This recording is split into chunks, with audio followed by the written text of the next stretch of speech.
Actuator is the power-operated device that allows us to move the valve and modulate fluid flow rates. As you can see here, actuators come in a variety of shapes and sizes to meet the needs of different valve applications. Upper and lower diaphragm casings house the internal components of the actuator and create pressure chambers that a pneumatic control signal can be applied to. The upper diaphragm casing is removed to access the internal components.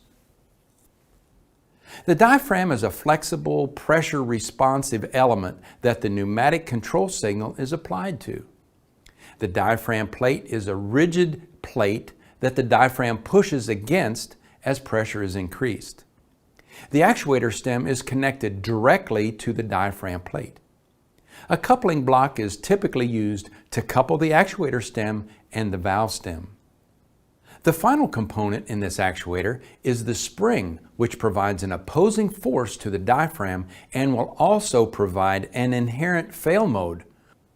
The actuator here on the right is a direct acting actuator, which has the loading connection on the top of the diaphragm casing. The actuator on the left is reverse acting, which has the loading connection below the diaphragm casing. As we increase the pressure, the direct acting actuator on the right extends toward the valve assembly.